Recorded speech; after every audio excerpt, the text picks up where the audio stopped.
találtam meg, hogy az epekövességnél sem ajánlott, mert hogy megindíthatja az epeköveket. Lehet, nem tudom, ezzel én nem találkoztam, tehát erről nem tudok mit mondani.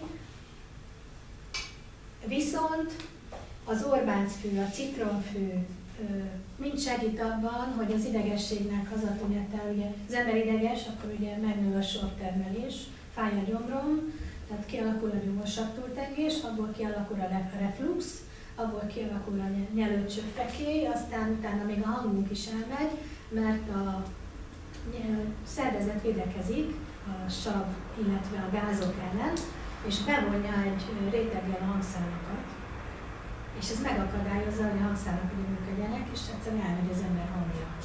Tehát erre is nagyon jó, de ha minden összejön, és nem szedhetünk korbáncfüvet, nem elég a citronfű, mert a gyomrom még mindig ég, a fehér akác, virág, teja, tökéletesen rendbe tudja hozni a gyomorpanaszokat és a savtúltengést. Kismamák is fogyaszthatják. Kismamáknak egyébként még gyomor savtúltengésre, ami csodákat tesz, az a füge.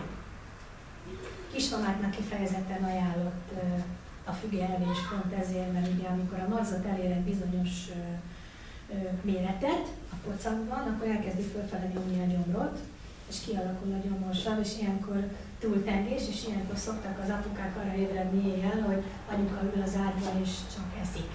Tehát keksz, ropog, mint egy egérrel laknának együtt, mert valamit ki kell találni a gyomorsav túltengés ellen, és ezt készíteti a füge, meg a fehér akác is.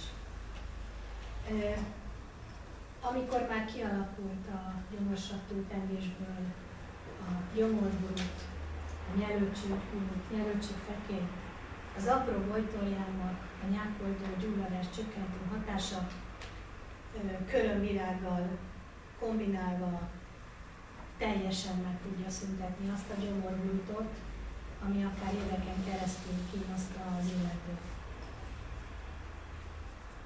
Ez az apró bojtorján, igen. Én nagyon régóta barátságban vagyok az apró bojtorjánnal, és képzeljék el, hogy mivel nem gyűjtöm a növényeket, tehát annyira nem ástam én bele magamba, melyik növény hogy néz ki. Most teljesen megdöbbenve tapasztaltam, hogy amikor a kertbe megyünk ki, akkor így állnak, mint a katonák sorban az apró bojtorjánok, és tehát ez számomra is egy ilyen nagyon kellemes tapasztalat volt, hogy ennyire könnyen elérhető. Az apró bojtorján ugye nyákoldó hatású gyulladás csökkentő, tehát nem csak a torkunkra, a köhögésünkre jó, a tüdőben oldja, hanem a gyomorban is. Annak idején anyósom leukémiás volt, kemoterápiát kapott, nagyon tönkretette a gyomrát, és az utolsó, halála előtti utolsó 1-2 hónapban már nagyon sokat szenvedett az emésztésével és a gyomrával. Én csináltam neki egy teakeveréket, amiben volt apró bojtorján, körömvirág, édesgyökér, citronfű, és ebből én így főztem neki egy ilyen ekkora üveggel, beraktam a hűtőbe, és azt ő hidegen kortyolgatta, és így tudtuk elérni azt, hogy tulajdonképpen még ezt az 1-2 hónapot rá tudtuk, még abban 1-2 hónapra ki tudtuk húzni az ő életét. Hál' Istennek neki nem voltak fájdalmai, tehát nem volt ez probléma, inkább az, hogy nem tudott egyszerűen enni, és nem kívánt szerencsétlen a gyomorgurut, és ettől az egész kemoterápiától.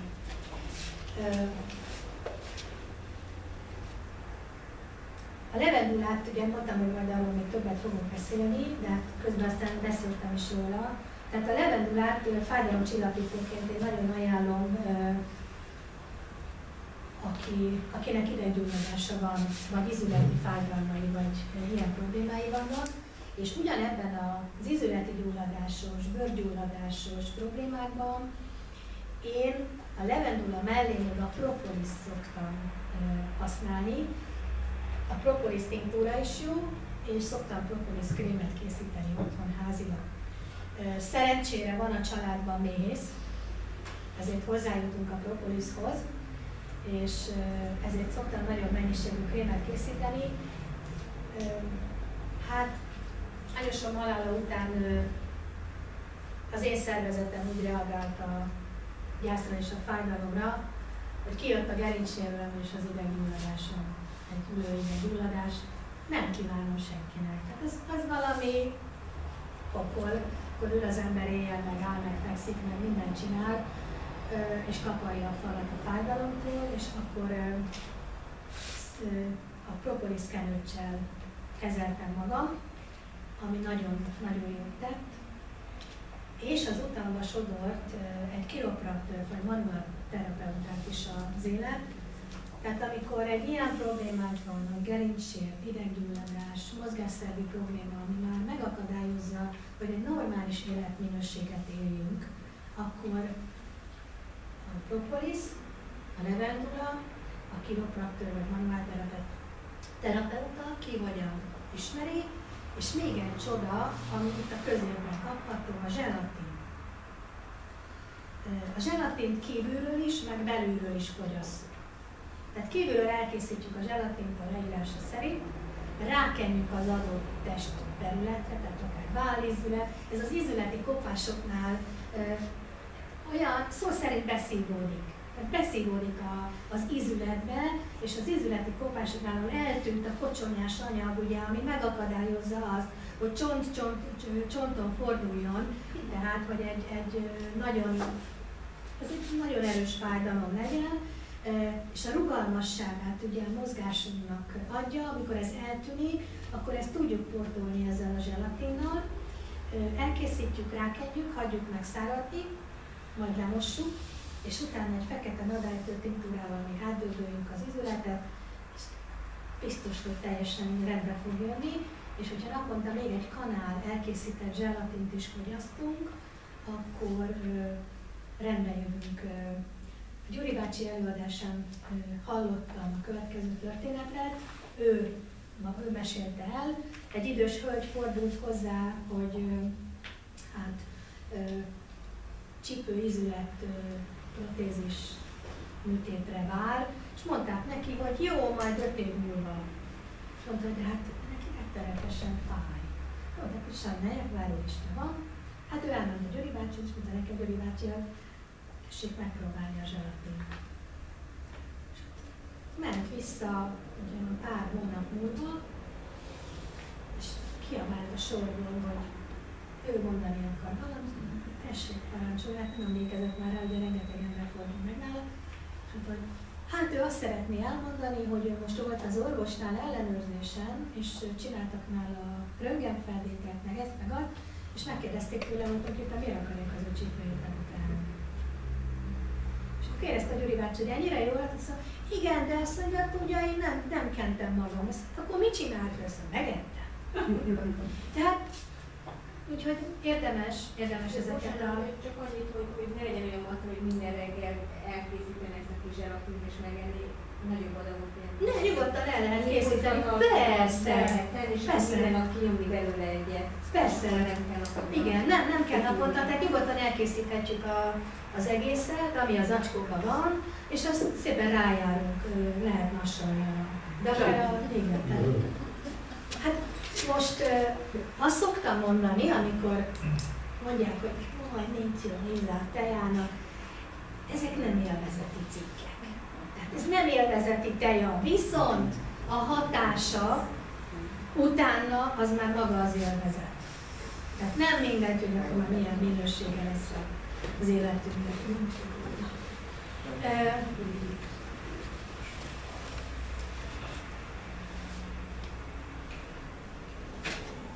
Még a kertünk, tehát a körülöttünk élő növények, amik a kertünkben megtalálhatók, amilyen nem kell az erdőbe menni, vagy a gyógynövényboltba, hanem ott vannak a lábunk előtt. Tehát, sőt, kihúzzuk őket, kidobjuk a gaz közé. Az első, az a gyümölcsökkel kezdem. Az első az a cseresznye. A tavasznak ugye, az első, nem is, a cseresznye, igen. meg az eper. Az eper az első, igen. Az eper az első. Hát az eperről ugye azt tudjuk, hogy nagyon magas a víztartalma, hihetetlenül magas a C-vitamin tartalma. Az eperben lévő gyümölcssavakat fogfehérítésre is használhatjuk. Sokkal egészségesebb, mint az orvosnál ezek a fogfehérítő technikák, tehát ez nem fogja leszedni a fogunkról az ománcot. Akik fogyókúráznak, azok előszeretettel fogyasztják az epret, mert nem lesz fáradt, tehát nem okoz ugye kimerültséget, fáradtságot, hiszen a vitamin tartalma segíti a szervezetet a működésében. Amellett ugye nagyon finom, az első gyümölcs tavasszal, hát amikor már ki van éhezve az ember, tehát amikor már ott tart, hogy már elmegyek a boltba és inkább veszek egy darab karaládét, csak hogy egyek már valami zöldet, tehát akkor ez az eper, ez maga az ajándék. Ugyanebben az időben ugye vannak a korai cseresznyefajták, de bármelyik cseresznye egyébként vértisztító hatása van a cseresznyének. 3 szem cseresznyét, ha megeszünk, amikor mondjuk nagyon laktató volt a vasárnapi ebéd a gyerekekkel vagy a családdal, és kicsit fáj a fejünk, és nem vagyunk teljesen jól, vagy túl sok húst tettünk, a 3 szem cseresznyétől ez a fejfájás elmúlik, és elkezd megkönnyebbedni a szervezet. Vízhajtó hatása van, nagyon magas a C-vitamin tartalma, a rosttartalma miatt hát az emésztést is ugye gyorsítja. A megy, van, aki nem szereti, a megyben olyan gyümölcssav van, ami a legapróbb kapilláris erekig eljut, és leszedi ezekről a kapilláris erekről a lerakódásokat és a mészlerakódást, és újra átjárhatóvá teszi az ereket. Tehát amikor valakinél veseműködési probléma van, a szervek oxigénellátása már nem úgy működik, mert a pici kapilláris erek elzáródnak, ugye mindig ott kezdődik az elzáródás. Ha elzáródnak, akkor a megynek a gyümölcssavai teljesen képesek ezt kitisztítani. Fejfájás csillapító hatása van a megynek, függetlenül attól, hogy milyen fejfájásunk van. 4-5 szemet megeszünk és elmúlik a fejfájás, kipróbáltam valóban. Nagyon egészséges, nagyon sok C-vitamin, B-vitamin, D-vitamin, egy csomó minden olyan vitamin van benne, és olyan savak, folsav például, és hát ugye a flavonoidok, amik a piros gyümölcsökben megtalálhatók, ami nagyon fontos élettani hatású. Az én kedvenc gyümölcsöm jön most, én rajongok érte, ez a füge. A füge az egy fantasztikus növény. A levelét cukorbetegeknek ajánljuk tejának.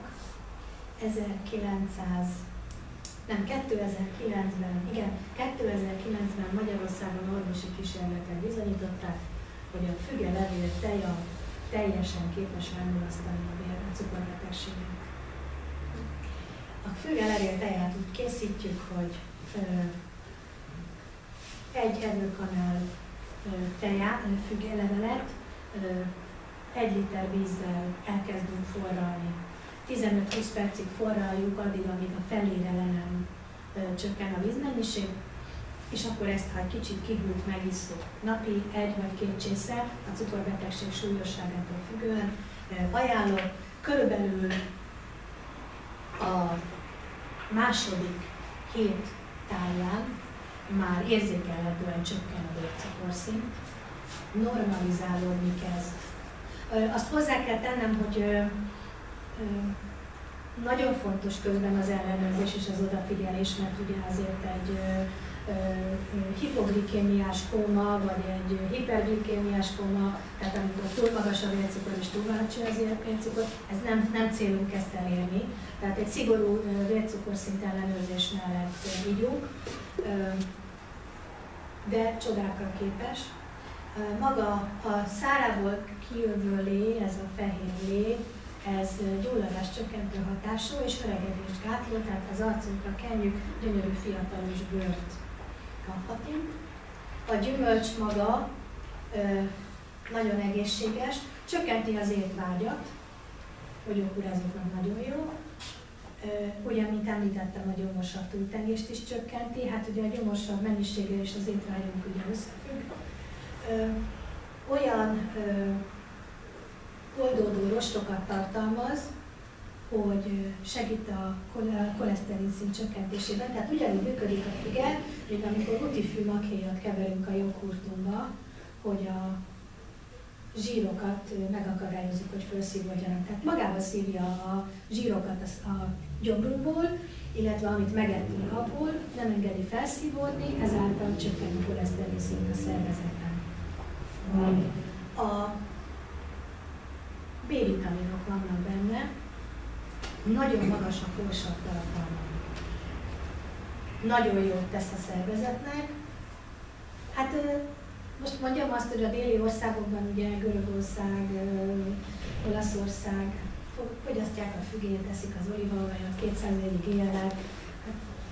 Ugye nem nagyon 50-70%-kal kevesebb náluk a szívérendszeri betegség és a rákos megbetegedés, sőt, vannak olyan görög meg olasz falvak, ahol ilyen, nem emlékszik rá az illető, hogy hány éves, ami nem tudja már, hogy mennyi idős, de azt se tudják, hogy mi az, hogy betegség.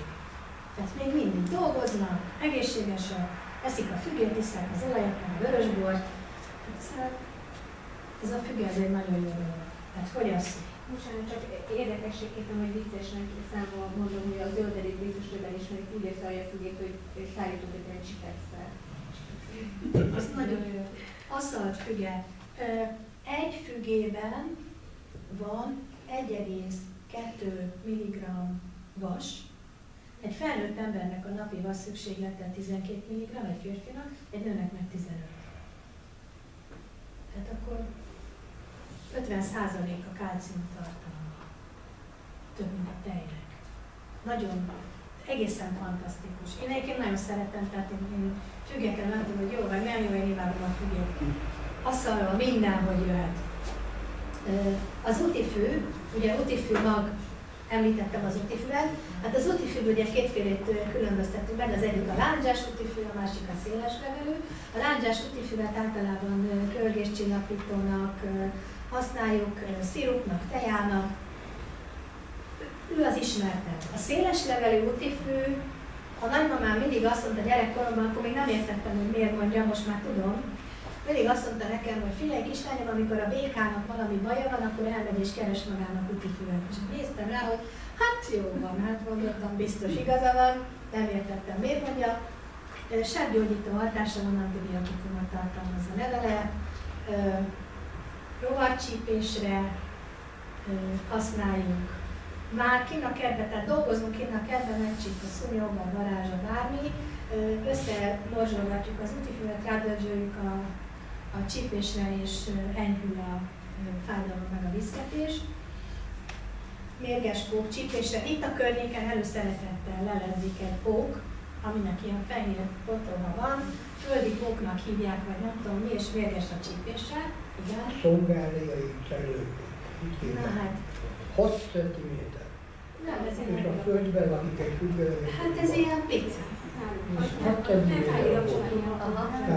Nem tudom, ez egy ilyen kicsi, fekete, izzé, fehér a botva, és ha lecsíp... De ez a szongáliai cserőpok egyedül alkalmas arra, hogy a bőrünket átharapja. És úgy jött be a méret. Tehát semmi darázscsípésre egyetérték.